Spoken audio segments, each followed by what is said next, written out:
Hi friends, இப்போ என்ன அப்படின்னா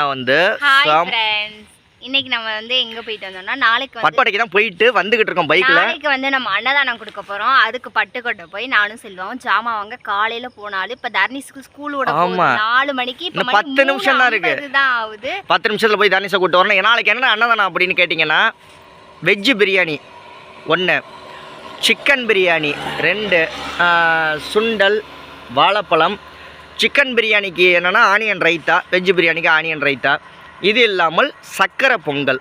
இது எல்லாமே நம்ம பேராவூர்னியில் நீலகண்ட விநாயகர் கோயிலில் நிஷா போய் கொடுத்துட்டு வருவா. இப்போ நிஷா சமைக்க ஜாமான்லாம் வாங்கிட்டு வந்தாச்சு. கறிக்கு பாருங்க சொல்லிட்டு வந்தாச்சு. கறிக்கு சொல்லு கறிக்கு காலையில கொண்டு வந்துடுவாங்க, 5 மணிக்கு கொண்டு வந்துடுவாங்க. ஒரு 3.5 கிலோ கறி சொல்லியிருக்கு. எத்தனை பேருக்குன்னா 30 பேருக்கு. 30 பேருக்கு தானே சார்? 30-35 பேர் இவ்வளோ பாருங்க. எச்சு துப்போம் ஓடுறா. ஒரு 30-35 பேருக்கு ஒரு 3.5 கிலோ கறி சொல்லிட்டு வந்தாச்சு. காலையில் 5 அவசரமாக சொல்லியிருக்காங்கன்னா தார்னீஸை கூப்பிட போகணும், ஸ்கூலுக்கு கூப்பிட போகணும். சரியான மழைங்க. இப்போ சொல்ல வர்றத நீ வேணின்னா நாய. அரிசி இங்கே பாருங்கள், அரிசி மூட்டை 2 மூட்டை அரிசி, காய்கறி, ஜாமான், இஞ்சி பூண்டு பேஸ்ட்டு, தக்காளி, ஆனியன் ரைத்தாவுக்கு 3 கிலோ வெங்காயம், சாப்பாடு மடிக்கிறதுக்கு பேப்பர், மாதம் எல்லாமே வாங்கிட்டா நிஷா. சரிங்களா? இது யார் செய்ய சொன்னாங்க அப்படின்னு கேட்டிங்கன்னா நாளைக்கு பார்ப்போம் சர்ப்ரைஸ்.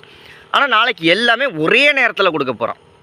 இது எல்லாமே ஒரே இதாக பண்ண போகிறேன். நான் ரெடி பண்ணி நாளைக்கு மத்தியான சாப்பாடு காலையில் எப்படி கொடுக்க முடியும்? தர்னிஸ் ஸ்கூலுக்கு போகணும், தியா ஸ்கூலுக்கு போகணும், இவ சமைக்கணும். 11 மணியா போல, காலையிலயும் இல்லாமல் மதியமும் இல்லாமல் 11 மணிக்கு. காலையில் 11 மணிக்கு கொடுத்துருவோம். பொங்கலும் நம்ம கொடுக்குறோம். அதே சக்கரை பொங்கல் சாப்பிடுவாங்களா? அதுவும் இல்லை, மதியம் வயசானவங்க அதான் சக்கரை பொங்கல், வெஜ் பிரியாணி, சிக்கன் பிரியாணி, இது எல்லாமே நம்ம ஒரு 11 மணியை போல் நம்ம கொடுக்க போகிறோம். அதுக்காக தான் சரி வாங்க. நிஷாவுக்கு எனக்கும் ஒரே சண்டையாக தான் இருக்குது. அவளுக்கும் உடம்பு முடியலை, ஆனால் நீட்டாக ஆக்கி கொடுத்துருவா. சக்கரை பொங்கல், வெஜ் பிரியாணி, சுண்டல், சொன்னதே சொல்லிக்கிட்டு இருக்காங்க. சரி ஓகே பாய். தொட்டுக்க ஏதாவது தொட்டுக்க தான் தயிர் வெங்காயம் பிரியாணிக்கு. சரி சக்கரை பொங்கலுக்கு சுண்டல். இது களத்தூரில் உள்ளவங்க செய்கிறாங்க. போவோம், டைம் ஆயிடுச்சு. ஆமாம், மழை வேற ஊற்றுதுங்க. பிள்ளைங்களை வேற கூப்பிட போகணும். இந்த தொப்பியை போட்டு விட்றியா அப்படின்னா இவன் என்ன பண்ணுறான்னா பின்னாடி மூஞ்சில் அடிக்குதுன்ட்டு கழுத்தில் சொருகி விட்டா. செம்ம மழைங்க. நானும் தர்னீஸை போய் கூட்டிக்கிட்டு நல்ல பளிச்சுன்னு இருக்கியடி, வெள்ளைக்காரி மாதிரி. சரி எடு. சரி ஓகே பாய். நாளைக்கு நம்ம கொடுக்குறப்ப பார்க்கலாம். சரி, ஒரு முத்தம் கொடு. அட எடு. எந்த நேரத்தில் என்னத்தம்? ஓகேங்க, நடு ரோட்டில் நின்றுட்டு இருக்கோம் பைபாஸில். அவள் டென்ஷன் ஆயிடுவா இதுக்கு மேலே அப்படின்னம்னா.